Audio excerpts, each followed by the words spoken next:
Halo anak-anak, jumpa lagi bersama dengan saya Jandi Mario Ricardo Sinaga atau yang akrab disebut sebagai Pak JS. Kali ini kita akan melanjutkan materi kita. Nah, untuk itu sebelum kita melanjutkan materi kita, mari terlebih dahulu kita siapkan buku catatan kita agar apa yang Bapak ajarkan dalam video ini dapat kita ingat kembali dalam buku catatan kita. Selamat menyaksikan. Anak-anak, sebelum kita masuk kepada materi, mari terlebih dahulu kita amati lingkungan di sekitar kita. Lingkungan di sekitar kita merupakan lingkungan yang kaya sekali akan berbagai tumbuhan. Mengapa demikian? Karena kita merupakan lingkungan yang beriklim tropis. Nah, hal inilah yang menyebabkan lingkungan kita memiliki banyak jenis tumbuhan. Sehubungan dengan itu, maka kita akan bersama-sama membahas tentang kedatangan bangsa-bangsa barat ke Indonesia.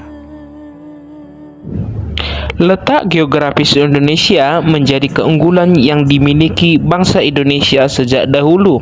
Selain memiliki tanah yang subur, letak yang strategis menjadikan Indonesia sebagai jalur perdagangan dunia. Berbagai keunggulan yang dimiliki bangsa Indonesia menjadi salah satu pendorong bangsa-bangsa asing untuk datang ke Indonesia. Bukan hanya bangsa-bangsa Asia, bahkan bangsa-bangsa Eropa yang jaraknya ribuan kilometer dari Indonesia pun datang ke Indonesia. Nah, sekarang timbul pertanyaan, mengapa bangsa-bangsa Barat berbondong-bondong datang ke Indonesia ya? Dan kekayaan apa saja yang mendorong kedatangan bangsa-bangsa Barat ke Indonesia? Sekarang mari kita cari tahu bersama-sama apa yang menjadi latar belakang kedatangan bangsa Barat ke Indonesia. Nah, teman-teman, sebelumnya kita mengamati gambar.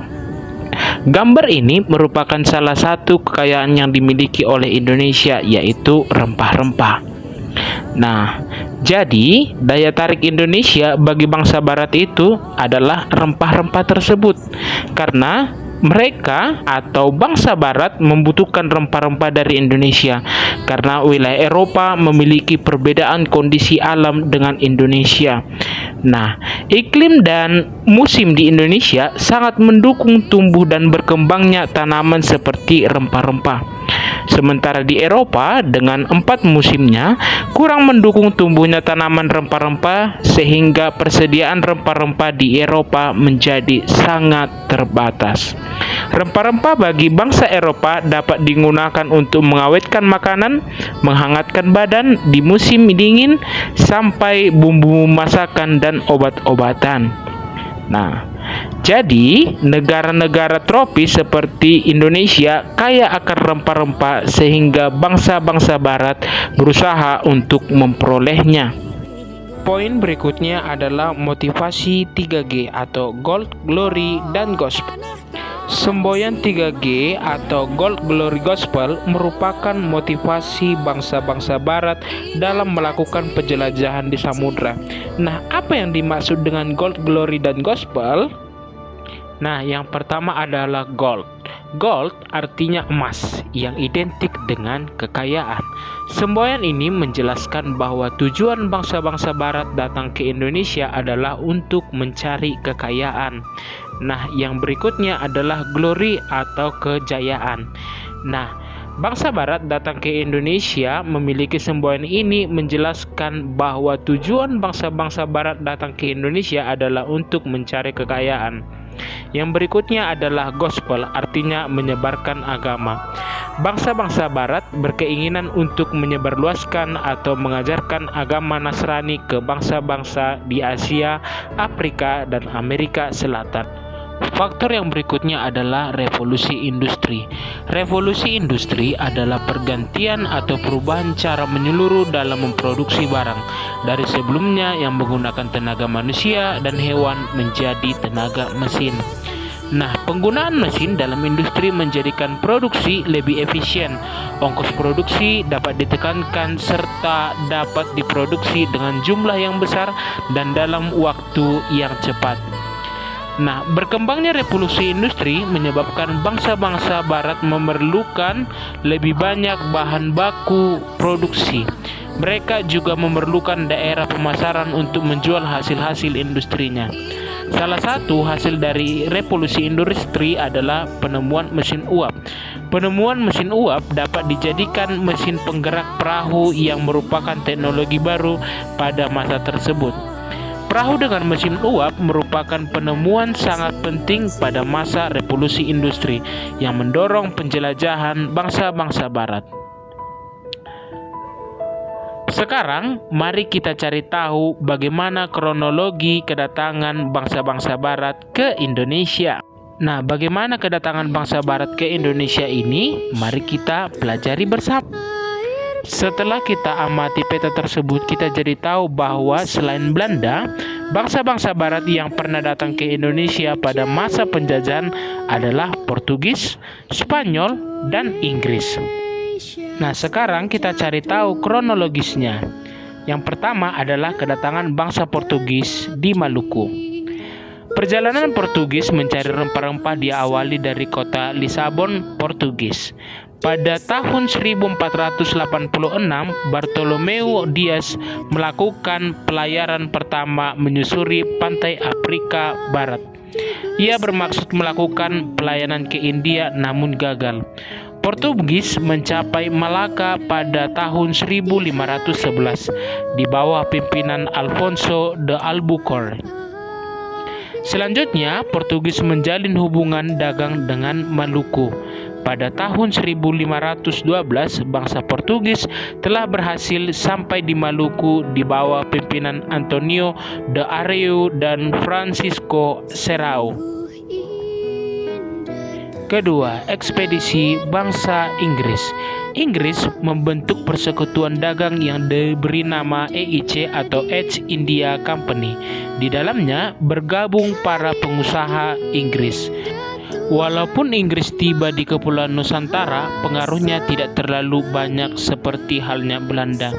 Hal ini disebabkan karena EIC terdesak oleh Belanda, sehingga Inggris menyingkir ke India atau Asia Selatan dan Asia Timur. Ketiga, kedatangan bangsa Belanda di Jayakarta atau Jakarta. Seorang pelaut Belanda yang bernama Cornelius de Houtman memimpin ekspedisi ke Indonesia. Pada tahun 1595, armada de Houtman mengarungi ujung selatan Afrika. Selanjutnya terus menuju ke arah timur melalui Samudra Hindia. Pada tahun 1596, armada de Houtman tiba di pelabuhan Banten melalui Selat Sunda. Nah, kedatangan orang Belanda di Banten ini awalnya disambut hangat oleh Sultan Banten dan masyarakatnya karena Belanda hanya bertujuan ingin berdagang. Namun, para awak kapal Belanda akhirnya menunjukkan sikap serakahnya dan tidak menghormati masyarakat setempat. Itulah yang membuat Cornelius de Houtman dan seluruh awak kapalnya diusir dari Banten. Pada 1598, Belanda kembali mendarat di Banten dengan ekspedisi yang dipimpin oleh Jacob van Necht. Kedatangan Belanda ke Indonesia yang kedua ini berusaha memperbaiki kesalahan yang dilakukan oleh ekspedisi Cornelius de Houtman. Kali ini Belanda lebih ramah sehingga mereka disambut dengan baik dan kemudian mereka diizinkan oleh penduduk setempat untuk berdagang. Pada pelayaran kedua ini mereka berhasil mendapatkan rempah-rempah yang sangat banyak dan membawanya kembali ke Belanda. Kesuksesan Belanda pada pelayaran kedua ini membuka kerjasama perdagangan rempah-rempah antara Belanda dengan Indonesia, yang kemudian disusul oleh ekspedisi-ekspedisi Belanda lainnya ke Indonesia. Dengan makin banyaknya pedagang Belanda di Indonesia, maka muncullah persaingan di antara para pedagang, baik antar pedagang Eropa maupun pedagang yang berasal dari Belanda itu sendiri.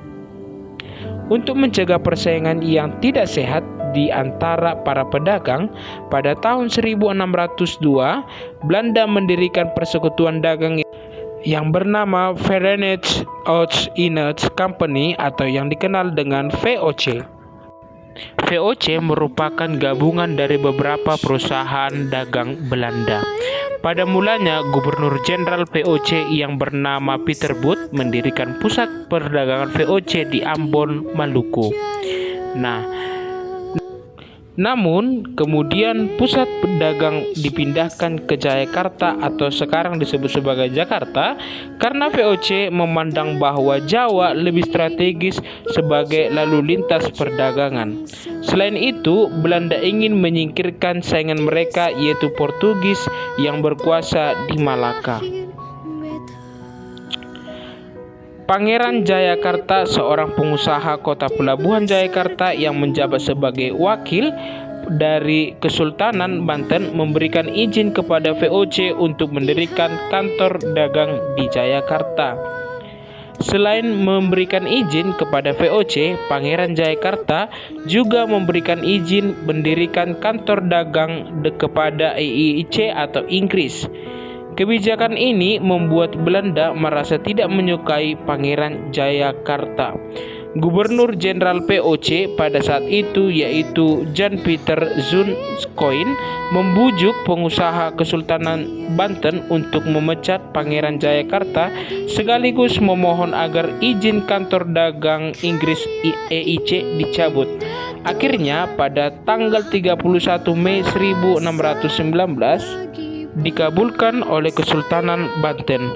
Momentum inilah yang kemudian menjadi mata rantai kekuasaan VOC dan Belanda di Nusantara dan pada masa berikutnya. VOC menikmati keleluasaan dan kelonggaran yang diberikan oleh penguasa Banten.